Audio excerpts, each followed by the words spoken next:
बातचीत बातचीत कहानी के लेखक हैं बालकृष्ण भट्ट। और बालकृष्ण भट्ट आधुनिक हिंदी गद्य के आदि निर्माताओं और उन्नायक रचनाकारों में एक हैं।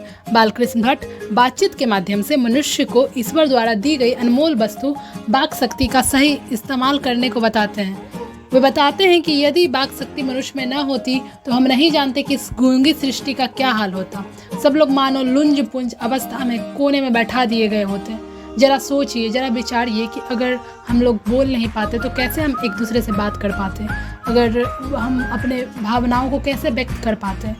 इन सब के बारे में विशेष रूप से बालकृष्ण भट्ट हम लोग को बताना चाह रहे हैं। बातचीत के विभिन्न तरीके भी बताते हैं वो, साथ यथा घरेलू बातचीत मन रवाने का ढंग है। वो कहते हैं कि घर में जो बातचीत होती है वो मन रवाने का एक बहुत अच्छा तरीका है, बहुत सरल तरीका है। इससे लोगों का मन खुश हो जाता है, हृदय को शांति मिलती है।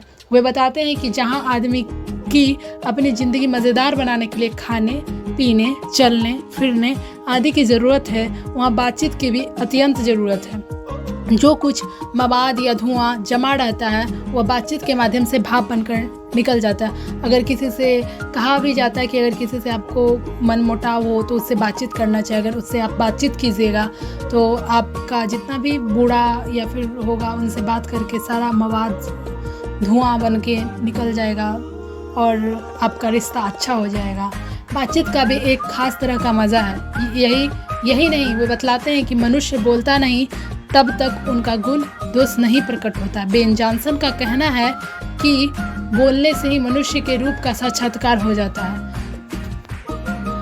बालकृष्ण भट्ट आगे कहते हैं कि 4 से अधिक की बातचीत तो राम रमौला ही कहलाएगी। उनका मानना है कि सच्ची बातचीत सिर्फ 2 लोगों के बीच में हो सकती है। 4 लोग या 10 लोगों के बीच में तो सिर्फ फॉर्मेलिटीज़ निभाई जा रही है। सच्ची बातचीत 2 ही के कोई भी बात होता है, मवाद खुल के एक दूसरे के सामने रख सकते हैं।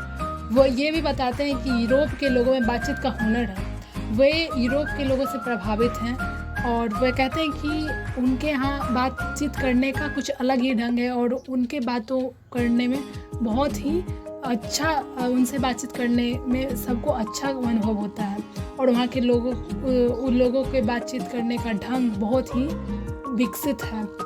वे कहते हैं कि जो यूरोप में लोग बातचीत करते हैं उसको जिसे हम आर्ट ऑफ कन्वर्सेशन भी कहते हैं, इस प्रसंग में ऐसी चतुराई से प्रसंग छोड़े जाते हैं, मतलब ये जो बात करते हैं उसमें ऐसे चतुराई से प्रसंग छोड़े जाते हैं, ऐसे बात किए जाते हैं कि लोगों का मन बहल जाता है।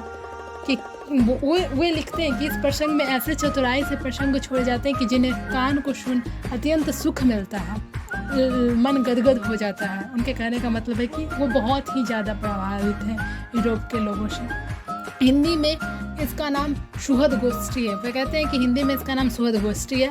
बालकृष्ण भट्ट बातचीत का उत्तम तरीका यह मानते हैं, वो ऐसे लास्ट में लिखते हैं बालकृष्ण भट्ट की सबसे उत्तम तरीका है कि हम वह शक्ति पैदा कर लें कि हम अपने आप ही बात कर लिया करें। मतलब मुझे किसी दूसरे की ज़रूरत नहीं, हम खुद से अपनी बात खुद ही कर सकें, हम अपने आप से ही बातचीत करके अपने आप को संतोष प्रदान कर सकें, किसी और की ज़रूरत नहीं हो। ऐसे शक्ति पैदा करने को बालकृष्ण भट्ट कहते हैं।